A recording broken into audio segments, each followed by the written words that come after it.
Sweet. So, welcome into another episode of a Colorado Craft Podcast by Mile High Bourbon and Rye, presented by Centennial Cuts out of Southeast Colorado. Today, I am very, very happy, super excited to be up here in Fairplay, sitting at the Snitching Lady Distillery with Thomas. Thomas, how you doing? Doing good. Awesome. Thank you so much for joining me for the episode. Yeah, thank you. Yeah, this is going to be a blast to talk to. You guys' spirits are just awesome. I think I end up talking about you at some point on every episode as it is. Yep. But yeah, it's super pleasure to be up here. Love having you guys' spirits and everything. So today we're going to talk about a few things. We'll talk about some of what you're producing out there, the products you're doing, some of the history of all of that, what it's like being up in Fairplay, all these things. So before we get started, if you guys are watching this on YouTube, hit like, subscribe, all that stuff. Help support the channel. If you're listening on Spotify, Apple, give us a review, give us a rating, let us know, and then just share this all around by mouth. So now that I've got the standard spiel of follow me so I can grow done, tell us a little bit about the Snitching Lady. So the Snitching Lady, I started this distillery pretty much off of a dream. What I did was the Snitching Lady came about as my old fiance would always call the cops on me for making moonshine. I was not giving her the time of day, so we ended up deciding that I was going to do it legally one day, and it was kind of like a pipe dream. And when I constantly said that, she said I never would, and I ended up doing so, and calling it the Snitching Lady after her. And I did this for almost a decade before legally started this business, just for fun, giving hooch out to my friends and family to enjoy, and all based off of my father's recipes and my great grandfather's recipes and so forth down the family tradition. And it became a whole thing to where I didn't get loans, I didn't do anything. I literally hand built the copper pot stills, hand built the mash tun, did everything myself to the point where I just really wanted to keep it as old school and traditional as possible to moonshine. Nice. And that being said, here we are today, still mashing, still distilling, and just somehow not getting caught. Right? That was great. So you literally just started with it, built up, kind of tucked behind you. I'm guessing somewhere behind your house. Yep. Did it behind the house, did it on camping trips, long haul for a 20-gallon still on camping trips. But, I did it as much as possible, is kind of all based on when the mash would finish fermenting, everything like that. As soon as it would finish fermenting, I would go forth and just get it done. And sometimes I'd have to go to work to one of my other jobs, and I would have to call in sick, do anything I could just to make sure that I didn't destroy that mash, and wanted to make a little bit of booze. And I didn't even make money off of it then, it was just for fun. And I gave up almost everything for it. So, jeez. Yeah. So I figured, obviously, while you're doing that, you found out you got a knack for it, because I've tasted your spirits here, and they're damn good spirits. So, thank you. Yeah. Yeah, I mean, that's awesome. And so when you've got that started, you guys started off in a building a little bit down. It wasn't this location that we're at right now. Mm-hmm. Yes, sir.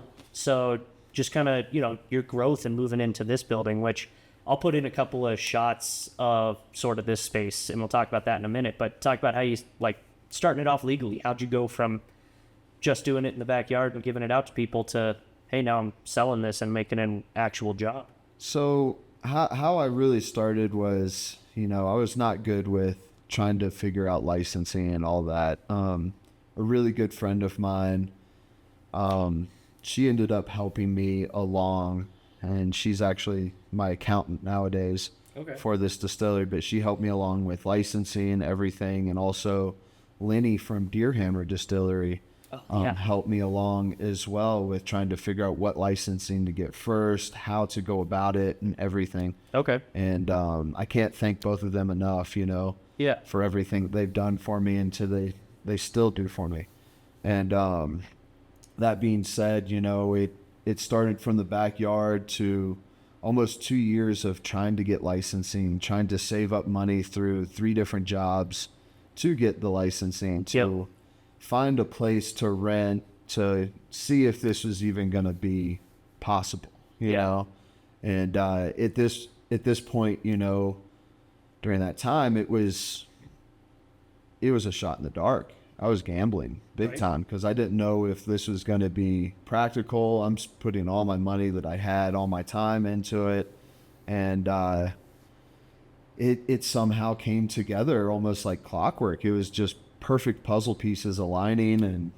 And as soon as we got the old place that we used to be in next door, I built the first still to match what my father's still used to look like when I was real little, off of pictures and stuff. And then from there, got one little fermenter and then built the mash tun. And then it was just, well, game on. How are we going to heat this? Let's do open flame, because open flame, I felt it was the best way to do it, because I kept thinking, oh, well, if you're going to eat bacon, how are you going to want to eat that bacon? You want to cook it with like a flame, you know, flame, like over a campfire, over a gas powered stove. It's always better compared to an electric or a steam, anything, you know? Yeah, absolutely. And so what I did was I said I was just going to do natural gas the whole way. Okay. Since the fire department wouldn't let me do coal. Because I was all for that. But that would have been cool, but I can also understand them saying, well, maybe not. Yeah, it might be a bad idea, especially inside a building. Right. No doubt. Out in the middle of the woods in Fairplay, Colorado. But so that being said, I got everything started. I started with the two mashes that I did, really the three mashes that I did in my backyard regularly. Okay. Which was the first mash that I ever did by myself was a grape brandy. Okay. And I used old grapes from the winery, and I would just get buckets of it for free. Yeah. This time, you know, I asked for more than a couple buckets. I asked for a couple 1,000 pounds just to see what it would take to make that grape brandy mash. What you can do, yeah, absolutely. And that came out amazing. And I was like, okay, the next one's going to be rye. Yeah. Rye has always been my favorite whiskey. And it was my father's recipe, my dad's favorite whiskey as well. Nice. And I did that, and it came out absolutely amazing. So I kept with those two constantly for the first couple months of being open. Yeah. And then I pushed for blue corn, because corn whiskey is always my family's kind of deal too, but they always used yellow or white corn, whatever they could get from the farmers in North Carolina. Okay. And I ended up just finding blue corn, and I thought it would be extremely different. I kept the recipes the same, but with the blue corn, that was like my own little niche to it, you know? So I used the blue corn from the Ute Mountain tribe. And I did that actually before I was even legal. Because I would call Bow and Arrow brand grain, and I would ask Simon, I was like, hey, can you deliver this? He's like, oh, are you a business? At that time, I was not. I was like, no, but I can meet you at the Walmart in Frisco and pick this up in my truck. And he would just kind of laugh like, sure, why not? Nice.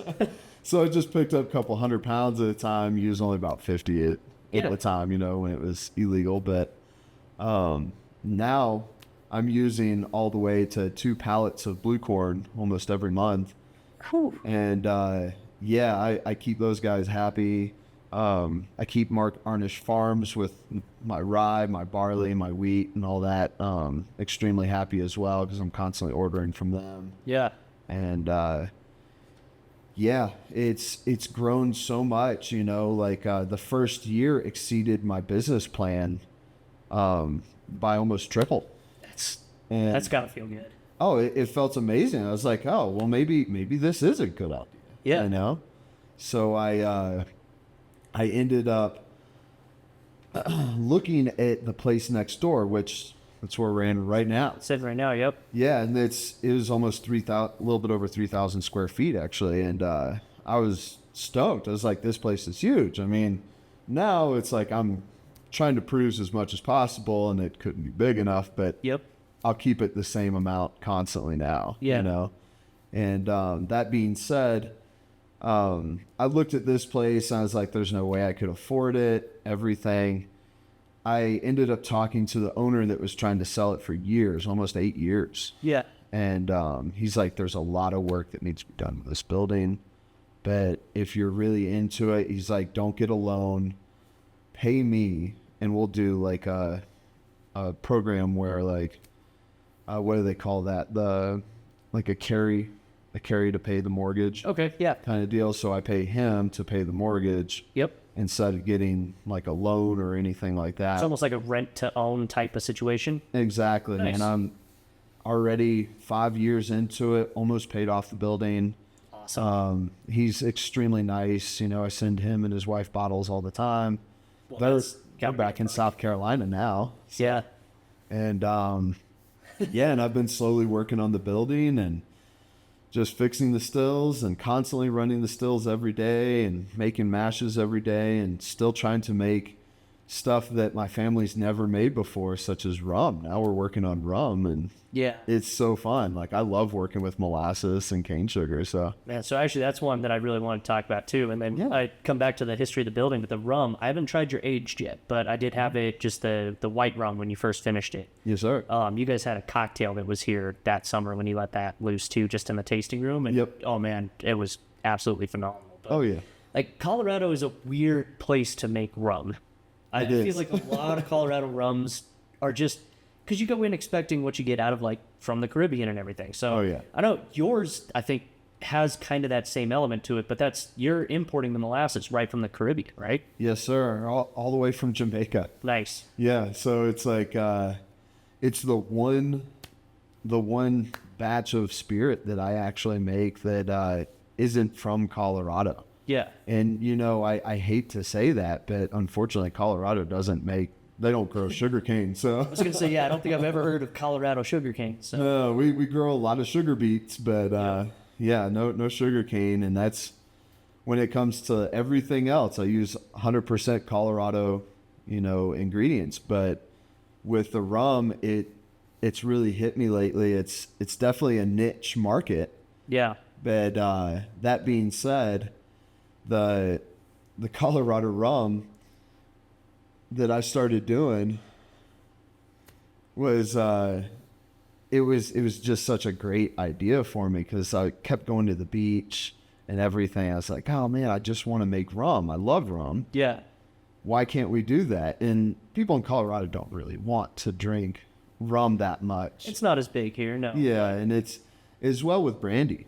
Yeah. I make a lot of seasonal brandy, but that's a real niche market.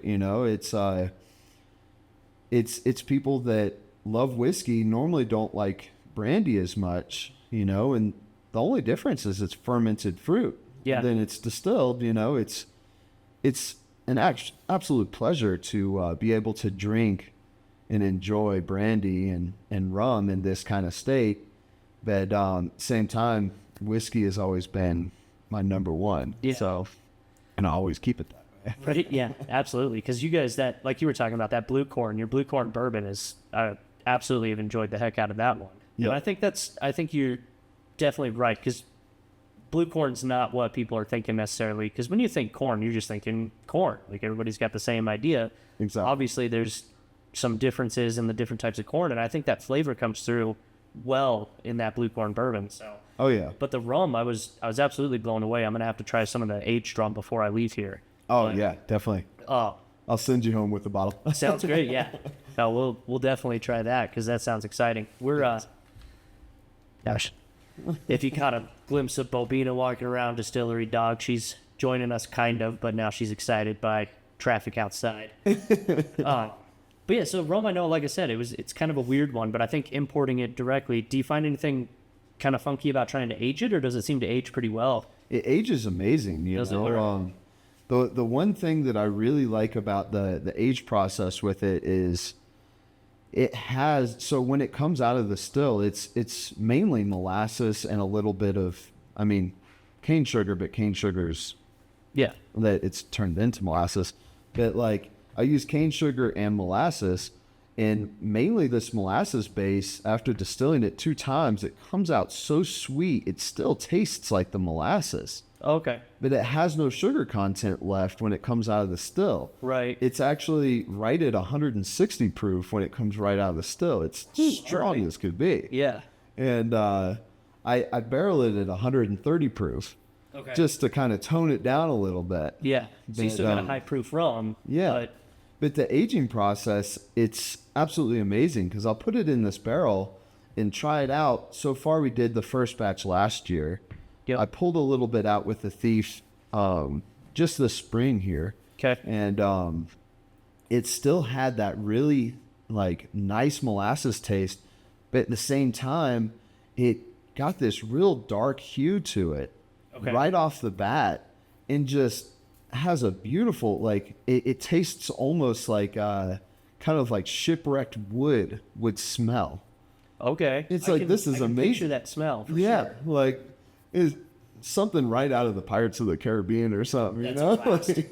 Oh, that's way cool. Yeah, and I mean, this next batch, I'm actually planning on doing a trip down to the Keys to visit this one distillery, but he's famous for dipping his barrels in salt water and soaking them. Yeah. And he told me to try it out, so I'm buying new barrels down in West Virginia. Okay. Taking them down to the Keys and then bringing them back So filled full of salt water. Yep. And then empty the salt water out and fill it up with rum. I mean, not a Colorado whiskey, but Jefferson's. They do their ocean aged. Oh yeah, They stick it on the ship that goes across the equator. A whole bunch. That's such an amazing idea. I think I love that one. It's got just that kind of like neat little brine, kind of like the salt spray in your face, kind of. So I imagine that's going to do something similar to the rum. Definitely. With the barrel like that. So Yeah, that's gonna one be thing exciting. I always thought was really interesting with the Jeffersons was the like it being on a ship, it's sloshing back and forth. It's got that morning dew sticking to the outside of the barrel and soaking into it. It's a great idea. It's amazing. So I think that I'm excited for that saltwater soaked barrel. Yeah. To finish the rum, because I think that's really going to give you. You're still making it up here. You're still aging it up here. It's still Colorado made product, but you're going to get that. I think you're going to get a lot of that Caribbean type of influence on it. Definitely. That's going to be cool. That ocean taste, like for something in Colorado, we're a long ways from the ocean. Right. That'll satiate the cravings for a few of those people that are, I love the mountains, but I miss the ocean. Exactly. I know some people like that, so that's going to be a good one to look out for. Oh yeah, and I'll only be releasing the rum in the summers. Okay. I don't do the winters. When it comes to the winters, it's just the whiskeys. Yep. And the brandies, but the rum is summer specific, just so people here in the Colorado area can actually get a feel for, I don't know, being back at the beach. Yeah, so like it's their vacation time. Yep. Well, especially when you come up here, like for me, nothing really beats the views of being in the Colorado mountains. Like I can go up and down the Rocky Mountains and find somewhere that I'll be happy to just sit and cool off a little bit from being down in Denver all the time. But to add that in too, you get the beach taste. Mm-hmm. You get like I'm on vacation, I'm on the sandy beach, but I'm up here. And I think when you did the white rum release, it was even like Mountain Beach or something that you... Yep, Lady on the Beach. Lady on the Beach, that's what it was. Mountain Beach is a beer, but still, Oh, yeah. Yeah, so cool, because it does really give you that. Because even the Snitching Lady's got to go on the beach and relax. Right, yeah. You just gotta go chill in the Caribbean, take a load off there. Definitely. So then the other one that I've had so I've had a couple of the brandies that you guys have, and I definitely enjoy those. I think that's cool, because, again, like you said, it's almost the same thing, just distilled for fruit instead of grain. Yep. But your American single malt, talk a little bit about that process. Are you guys, because you're malting it here too, right? Yes, sir. Awesome. Yeah, so I get all my barley. So American single malt is 100% barley, similar to Scotch and then like as well Japanese whiskeys and stuff. Yep. But here in America, we call it American single malt due to licensing and trademarks and stuff like that. All the regulations for what you can call exactly. Stuff. Yep. And Yeah, so the American single malt, I get all of my barley from Mark Arnish Farms out in Keensburg, Colorado. Sweet. Yeah, he actually used to, I think he still does, I don't know, but he grew all the barley for Coors for a long, long time. Oh, sweet. He might still do that. I'm not quite sure. Coors might need more than one farm can produce. But Yeah, definitely. I mean, That's I awesome. imagine they get it from a couple different, a few different places. Yeah, but that's cool that he grew for them. Yeah. And you're getting some of that barley. Exactly. Yeah, he saves me a good bit of it, and yeah, I go through, God, close to 20,000 pounds a summer. Jeez, all right. With barley, and age 90% of the stuff that I make. Yep. You know, when it comes to it. But so when I get that barley, I have this old milk tank that holds about 10,000 pounds of grain at a time. Okay. And I soak that, like I soak all the barley in that grain tank, or that old milk tank, for about 3-4 days. Okay. I soak it, drain it, soak it, drain it, soak it, drain it until it starts to put off. It's called a little chit. Okay. It's when the sprout is just barely starting to crack out of the kernel. Yep. And once it starts to barely crack out of the kernel, I drain it out, spread it across a concrete floor right here in the back of the house, and shovel and rake it every 2 hours. All right. It is a process. Yeah. And that being said, that'll take about 2, sometimes 3 weeks to do about 10,000 pounds of grain. Jeez, all right. And when that's the malting process, and when I finish malting it, I mill it down, mash it, Yep. and then distill it. And the mashing, you know, really the fermentation for the American single malt only takes about 3-4 days. Okay. That's like the shortest fermentation that my distillery is able to see. Yeah. The rye takes almost a week. The blue corn takes almost 3 weeks long just for one Just batch. ferment. Yeah. Dang. And I don't use turbo yeasts. I don't do any of that. I do it real old school. It's an old bread yeast Okay. that my family's used since day one. So Nice. that I know of at least. And yeah, that being said, once it's fermented, I distill it twice, and then fill up our barrels and put them on up into the rick house at 11,800 feet Oof. and let it age away. Yep. That's awesome. Well, I think being that high elevation, 10th Mountain Spirits. Yes, sir. So I just did an episode with them a little bit ago, and he was saying the elevation really kind of, it seems to impart the, what was it? It's the elevation and the temperature fluctuations. Mm-hmm. So just the fact that it gets real hot, then real cold through the whole winters, then hot during the day in the summer, cools back off at night, and the fact that we're sitting up, here you're 11,000 feet where that's sitting. Yeah. It kind of makes it, it's like a 2-year drinks like a much older bottle. Yeah. Have you found that to be kind of similar for yours as well? Definitely. When it comes down to that, the aging process is it ages a lot quicker. Yeah. With the less atmospheric pressure. I guess it's more atmospheric pressure at this point. But Yeah. Up here. so I call it the lung effect in the barrels. Okay. So it's due to it sitting up so high. It's always hot. It's always cold. You know, it goes from hot, cold every day, even the summer. I mean, it was 39 degrees this morning. Yep. And then it'll probably end up getting close to 80 degrees Right around 80, yeah. So like the rick house, it's not controlled by humidity, heat, or AC at all. Nice. It's literally just open air rick house. And that being said, the lung effect, it helps it breathe. So it goes in the wood when it's hot. When it gets cold, it pulls out of the wood. Yeah. And then it just constantly does that for years. Yep. And then, after 1 year of some of these aging processes, some of the whiskey will be almost black. It's like so dark. That's crazy. You look at it, it's like this should be like a 20-year-old, but it's 1 year. It's just been sitting for a year. Yeah, this is insane. But that being said, if I harvest a barrel in the winter, Yeah. it doesn't matter how old it is, it's light as can be because all its remnants is still in the barrel. Still in the barrel, yeah. Okay. What char do you use? Do you go I do a level 2 and 3 char. 2 and 3, cool. All right. There's been a couple of times where I use 4 char. I guess it's called the alligator char. Yep. That being said, the alligator char is nice for like say a 2-year spirit, something quick. Yep. All the 2 and 3s I keep and let sit for quite a long time. Yeah.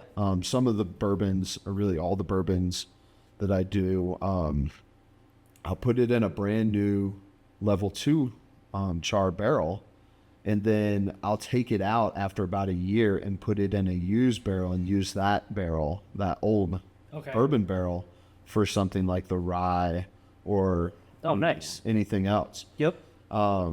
The American single malt and the bourbon are the only ones that get brand new oak a majority of the time. Gotcha. The rye and stuff will, but I try to save all the new barrels for the bourbon. But you have to for the bourbon, and then the single malt. I feel like American single malts seem to do really well in new oak as well. Oh yeah, I think that definitely it brings out the taste more. Yeah, and the ryes that I do, the ryes and the blue corn get an amazing color.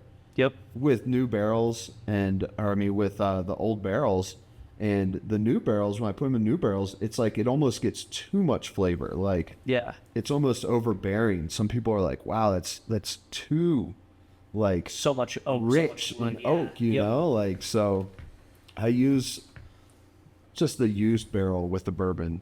Nice. From the old bourbon cask for the blue corn and the rye majority of the time. Awesome. But, yeah. So spent grains, you send those off back to farms and stuff? Yep. There's two ranches that I actually send my spent grains to. Okay. One character, he's a great guy. He's funny as could be.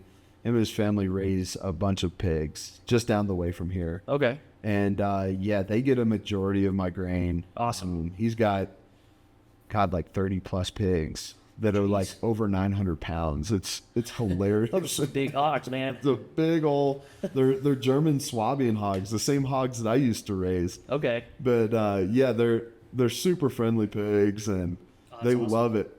They're almost addicted to the alcohol in the grain still. So. Yeah. That's crazy. That's awesome. Oh yeah. I know a lot of distillers do that, and actually part of the reason I asked is to sort of segue into a quick ad read here for the sponsor I've got now. So Centennial Cuts out of Southeast Denver. I mentioned them or Southeast Colorado, not Denver. I mentioned them at the top of the episode. But all Colorado grown beef, all their beef is, gets to range, do all of that, but it's all finished on brewers and distillers grains as well. Oh, that's awesome. So that process is what gives that real good marbling and all that. So the steaks that you get, they cook up beautifully. The burger is still hands down the best hamburger I've had. Just period. It is absolutely phenomenal. Yeah.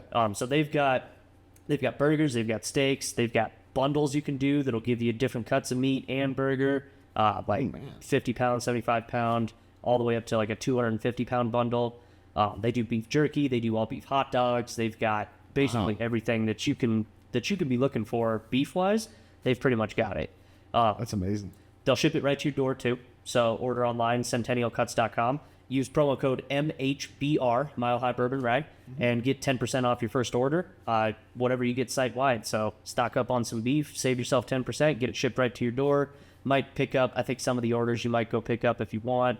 They've got a couple locations in Lakewood and Colorado Springs, as well as a couple satellite spots in DIA, and I think there was one other one, but I can't think of it right now. Yeah. And then they do farmers markets and stuff like that too. So real awesome guys. Check them out. And actually, I'll shout out too. We got the beef tallow lotion that they started doing. Ooh. My wife uses that all the time on her hands. It's their beef tallow. It's lavender and vanilla that they grow. So it's still an all Colorado deal and smells amazing.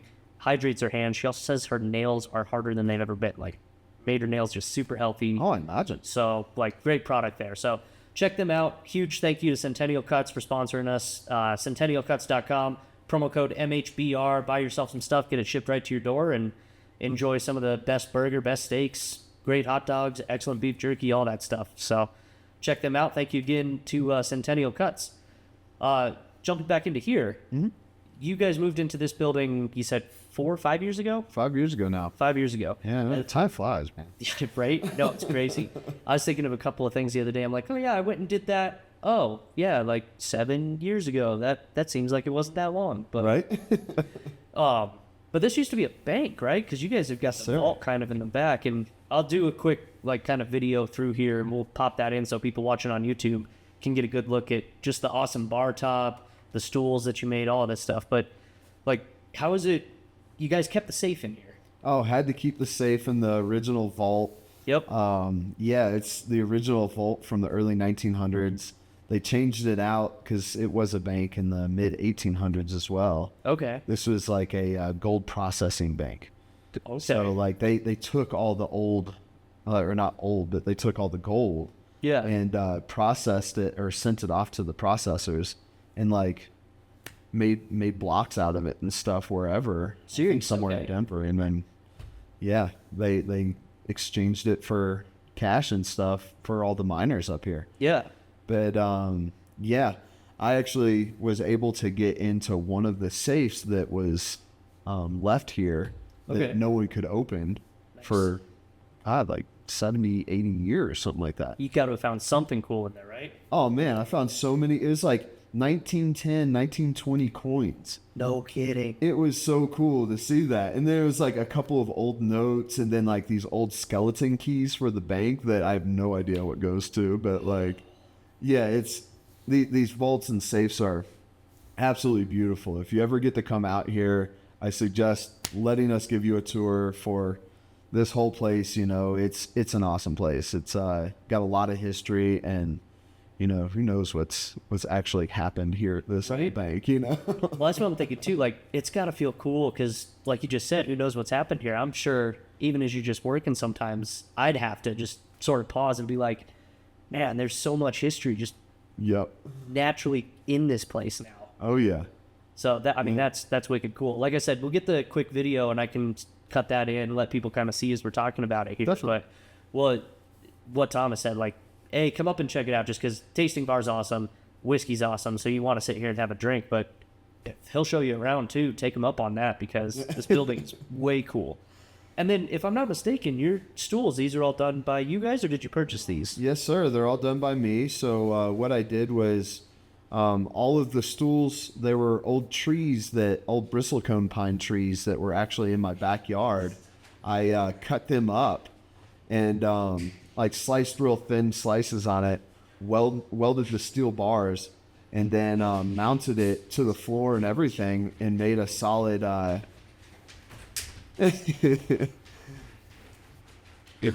Oh, dog love. Yep. Whole bunch of dogs. Yep. Oh, We're very I'll accepting get- of dogs around here. get back. No, we're dog friendly up here, so. See if we can stabilize the video. No big deal. No, all good, all good. But yeah, so cut those, welded them to the bars, got them on the floor. Yep. And even the bar top, it's all made from the same trees that I milled myself with a chainsaw. Okay. And sanded down for long periods of time, stained and lacquered the whole thing. Nice. So like every bit of this distillery is literally made by me when it comes to the bar top, the stools, even the actual floor. I redid the floor with all Colorado white pine Oh, sweet. and then stained the floor myself and did all that. Now it looks rough, but I love the way it looks because it looks like an old church floor to me, you know? Oh yeah, I can totally see that. Absolutely, 100%. Yeah. And then it looks like probably pallets reused to kind of get some of the walls done here. Yeah, so I didn't want to exactly paint over the original paint and stuff. I just wanted to keep it as much as I could, but I ended up using I had piles and piles of pallets. Yeah. I spent, weeks ripping apart pallets one piece at a time and nailing it to the wall in a nice little manner and making it real kind of nostalgic for, the whiskey era, Yeah. such as oak and pine and all Yep. that good stuff. So, Oh, it definitely has that feel to it. Like Yeah. all the wood in here gives it a real good feel. Like definitely has that. couple of barrels setting around. Oh yeah. We'll get a shot of the bar top too. So I love the way that this looks. It gives you Thanks. a very whiskey vibe, and also a very mountain, like Colorado mountain vibe for sure. Right. I even did the light fixtures, hand hammered copper light fixtures with hanging lights for the bar area. Oh, nice. I mean, it's nothing too special, but I really love it because it's the scrap pieces from what I use to make the copper pot stills. Oh, sweet. So just keep.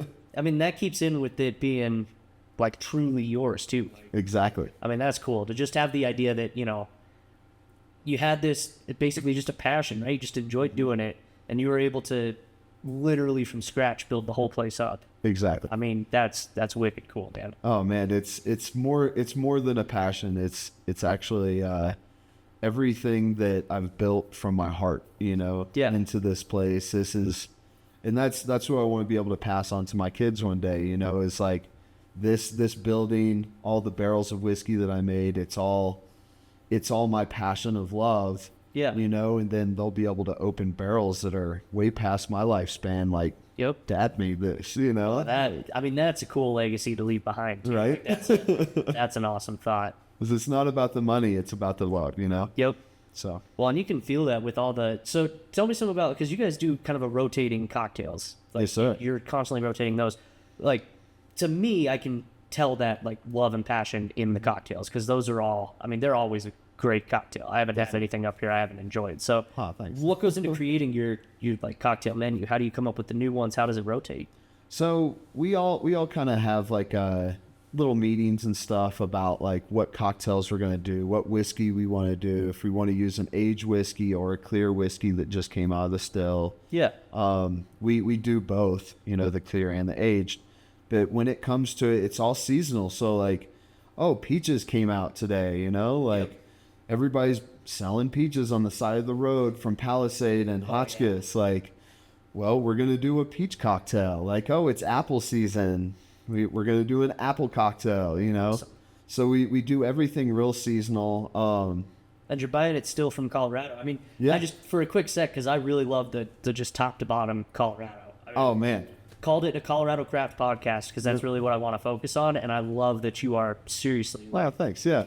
top to bottom that way. That's one thing is like, I've always been real strict. Like, I don't like to support like these big markets and stuff, myself. I personally like to go into like farmers markets and stuff, be able to get my veggies, like anything like that. If I can like trade a bottle of whiskey for friends that are slaughtering cattle or something for some meat or whatever, Right. I do everything within state that I possibly can until it's like bottom line, like, well, I'm going to city market. Right. It's the only thing I can do. Yeah. Exactly. But I try to do everything Colorado. And when it comes to a business, we all got to, support our local businesses. Yeah. And, that being said, even local business owners have to support local businesses, because without all the local business owners here in this state, we wouldn't be here. No, not at all. This is how our state runs. This is how, we are able to accept and value everybody around us, is be able to buy from them and do trades, like be able to buy stuff and all that, it's great. Well, kind of on that note too, I mean, and this is one thing that I've noticed, especially in the Colorado whiskey industry specifically, but like Lenny from Deerhammer kind of helping you get to everything started, right? Like, there is just that support structure I've found through Colorado businesses across the board in distilling, especially. Like, I think that's just such a cool way to go. Definitely, and that being said, a decent amount of distillers, that own distilleries and people that work for the distilleries, they've all said, like, there's no such thing as competition when it comes to making whiskey. Yeah. It's all different, and it's great to see people be able to enjoy the same passions, and all work together and be able to come together. That's how the American single malt actually became what it is in America, because all the distillers from the Distilling Foundation came together and were able to talk about the rules and the laws that we should put forth for American single malt, and same with bourbon and everything. You know, it's all about family, and it might not be in a bloodline, but when it comes to it, we're all family when it comes to certain business aspects such as distilling. You know. Oh, Colorado Distillers is absolutely a family. Like, 100%. And then talking to a whole bunch of them, like, I've talked to some folks from like 291, from Laws, from Bear Creek, obviously Deerhammer, but they're all. The other cool thing is too is I've found it doesn't really have to be like you said. There is no competition between you guys, but you all have kind of your own particular spin that you put on it. Exactly. Which allows for everybody to make something that's really cool.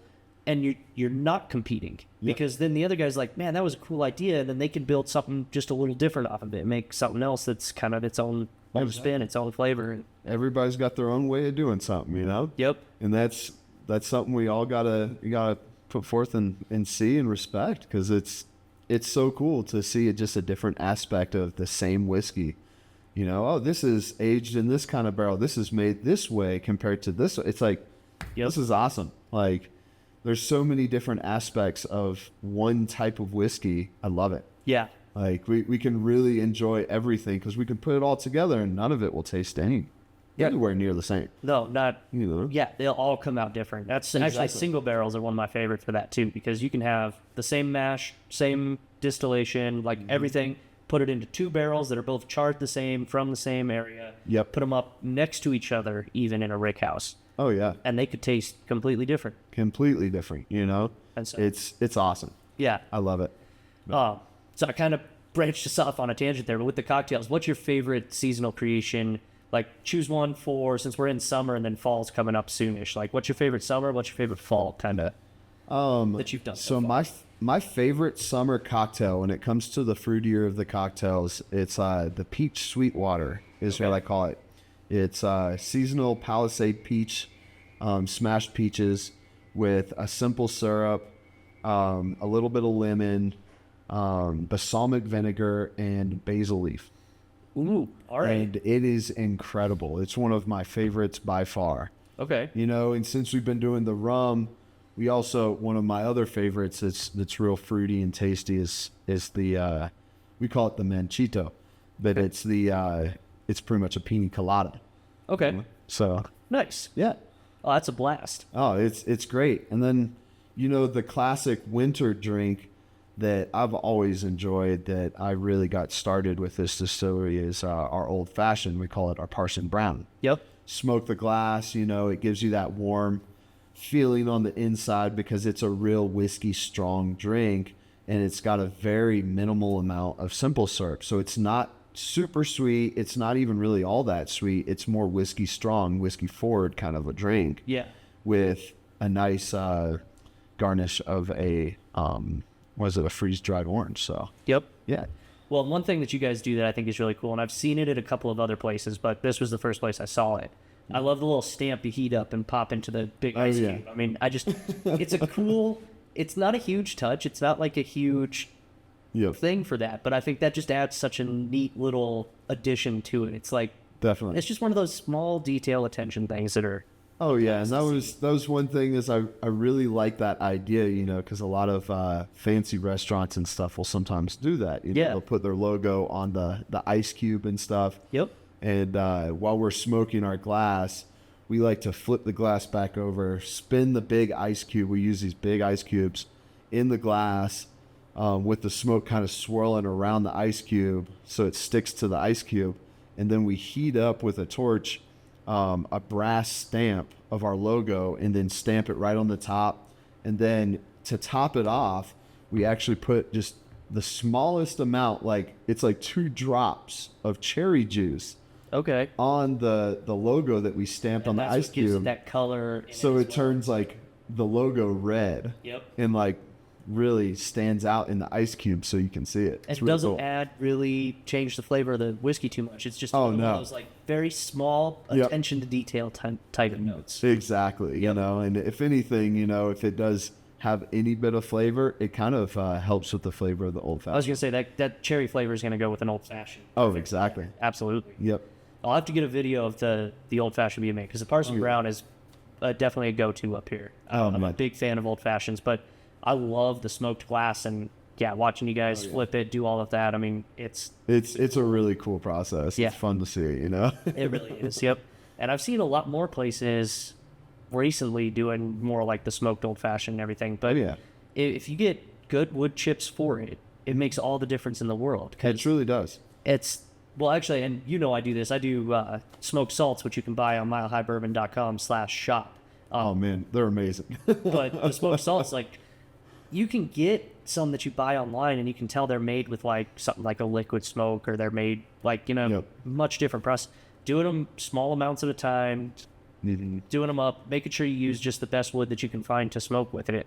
It really is. It's a huge difference. And I noticed that in, a couple of, because I've gone to some bars where it's like, they've got the wood chip and everything, but you can tell they're just grabbing like the cheapest chips they can get. Exactly. If you find the ones that, and you choose the wood that pairs with the flavors. I don't know what wood you guys use for the Parson Brown, but we actually use a hickory chip. Okay. Yeah. So that being said, hickory, I'm from originally Hickory, North Carolina, and that was like always my favorite was the hickory wood smoked foods. Yep.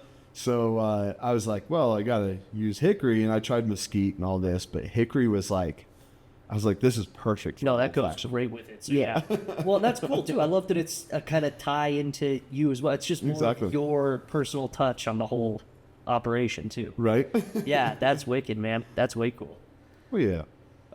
Sweet. So I had one other question. I know we've kind of touched base on a lot of stuff, but we kind of went over it for a minute, and this is just out of curiosity for me. When you're doing the fermentations, are you open tank or closed tank? I'm doing open tank. Okay. The reason being, I really love the idea of open tank. Leopold's has always done open tank. Yep. Some of the bigger distilleries that are really renowned in other countries and stuff do open tank. Yeah. And the idea behind it is the open pollens that kind of soar through the air, the open yeasts and stuff, they actually connect to your mash and bring out the flavor more. Yeah. And it's actually almost similar to, it's not almost, it's similar to honey, like local honey. Okay. Like ingesting local honey, it'll help you with, certain allergies and stuff like that. I didn't even think of that. So like when pollen's flying through the air, I mean, we get some crazy pine pollen up here. Yeah. It's insane, like cover your car in a day. Yep. But that being said, like we'll get the pollens kind of mixing in the air with the natural yeasts that we use. Yeah. And when they land in our open tank fermentation, it actually helps. It's like a nutrients. Okay. It helps with the fermentation.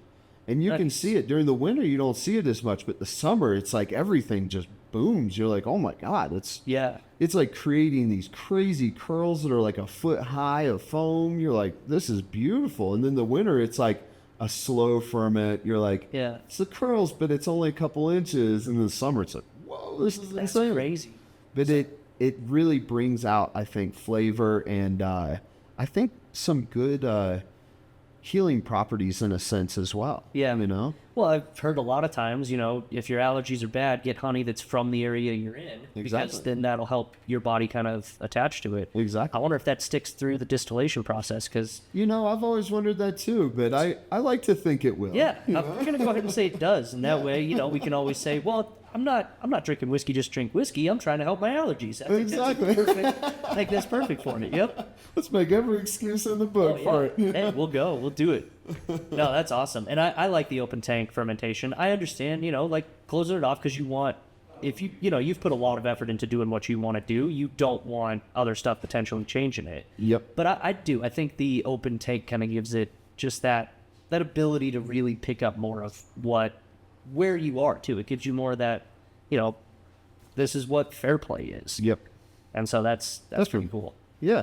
Try to keep it as old school and traditional as possible. Yeah. And what's more old school than an open tank fermentation? So. Yeah. Backwoods, open tank fermentation, throw it into a still, get it done. Yeah. Oh yeah. Especially with the malting, everything. It's like, man, malted grains nowadays, it's crazy. It's all done by these machines that are closed inside the machines. Yeah. And then it's like, I look at all these other countries that do like floor malts, and I'm just so amazed. Like, I have to do that. Oh man, I can't think of what the distillery is, but there's one in Scotland, and they do the floor malt. They do it all by hand, but they've got a webcam up, and so whenever they're doing it, that's just sitting there. You could watch the process go. Yeah. And it's like, I mean, it's not going to be super exciting because, like you said, you got to just go kind of rake it, move it every couple hours, whatever. But it is really cool that they're like, not only are we saying, hey, we're doing it the traditional way, but watch us do it the traditional way. Like, we're showing this is the way to do it. That's amazing. I mean, it's like some of those places, really, I think all the places in Scotland that do it, Yeah. they all have like nets in the floors. Yep. So when like the whole building is pretty much a smoker. Yeah. And they just throw the,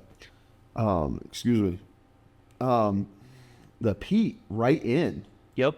And then smoke it, and the whole building's just piling with smoke through the floors, through the grain while it's malting. It's like, you guys are so cool. Oh, yeah, right. That's so awesome. It's The world's biggest smoker. Yep.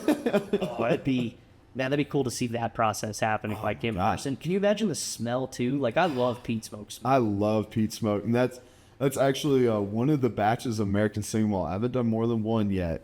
I actually knew that Colorado has a lot of peat growing around the state. Okay. It's a different type of peat. It doesn't have that ocean kind of smell or scent. Yeah. But I actually collected a lot of peat towards Hartselle. Okay. And this was 4 or 5 years, about 5 years back now. I collected a bunch of peat after I malted the grain, the barley. I put it in my smoker with the peat. Oh, neat. Peated the shit. Yeah. Oh my God, excuse my language, but No, all good. it was insane. And when I pulled this out, it's like you would take one little kernel in the mouth. It was like, that's more intense than any scotch I've smelt in my life. Like, it's almost way too peated. Yeah. And I distilled that, and I have it aging in the back of the distillery since. Ooh, okay. But that is, I swear, that barrel, every time I open it just to smell it, Yeah. I think that's going to be like the most heavy peated American single malt I've ever done in my life. I might need you to crack the barrel for me to smell it before I leave. Oh, definitely. That sounds awesome. Because that was, when I started getting into whiskey and everything, the peated was not something that I even, like, I smelled a couple. I was like, I don't know if this is really me. And then I actually it grew on me. I started to appreciate it a lot more. And Yeah. I love that smell. Oh, and that man. flavor. It grows on you quick when you become a whiskey lover, and then all of a sudden start doing American single malts and work yourself to scotches. Yeah. It really grows on you sometimes, and everybody's got a different palate, you know. But it grew on me quick. I used to never like it, and then now I'm like, I love this stuff. Yeah. Like, get it heavier. Let's see how heavy of the how much we can can go. get. Yep. Yeah. That's awesome. Oh, that's way cool, man. I'm super stoked to hear that.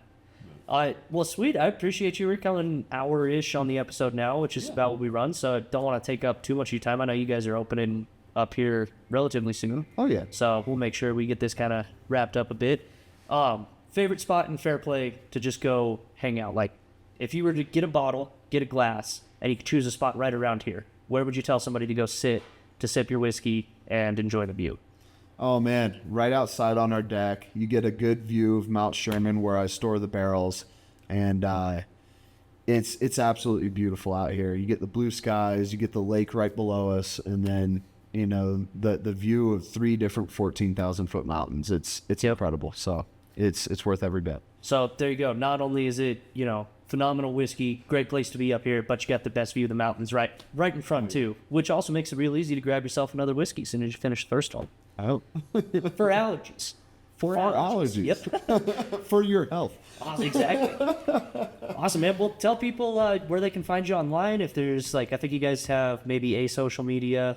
Yeah, spot. we got social media through Facebook, Snitching Lady Distillery, and then we also have Instagram. It's Snitching Lady Distillery as well. Yep. And you'll see our logo. You know, it's the lady on the phone, so don't get caught. Yep. And that being said, keep a lookout for us. Come and visit us. We'll give you the tours. We'll give you the tastings, and we'd love to see you out here. So awesome. Well, Thomas, thank you again so much. Thank you. Give my little into the thing spiel. definitely come check out Snitching Lady. Follow us, Mile High Bourbon. Support the site. We're social media as well. Just at Mile High Bourbon across the board. Everything's all the same thing. Check out milehighbourbon.com/shop. You can purchase, we've got rocks glasses, we've got those smoked salts, named Silver Heel Smoked Salts in honor of the mountain right up here, because salt's actually used on the crust when they can finally reopen, and it sounds like we're getting closer and closer every time. But Kickin Ass Mountain Pizza right behind where we're sitting right now. So when they open back up, that salt's on the crust. Best pizza that you can get, in my opinion, in the state. I mean, it is the best pizza in the state. Yeah, absolutely fantastic. So check them out. Check out Snitching Lady. And shout out again to Centennial Cuts. Thank you so much for sponsoring us, making this possible, because conversations like this don't happen without people supporting. So you guys shopping, you can help out the site that way, help it out word of mouth, share us around, all of that stuff. So, and then last shout out to Roma Ransom. They do the intro outro music, local Colorado duo band. They do a bunch of cool music. They're at distilleries, they're at breweries. You can find them at Roma Ransom on Instagram, see where they're playing next. So Thomas, thank you again so much for joining me. This was the last of an episode, man. I learned a heck of a lot about just appreciate it. everything right here. So we'll come back up and have some more drinks and hang out again soon, man. Thanks a lot. Yeah, thank you. Yep, cheers. Cheers.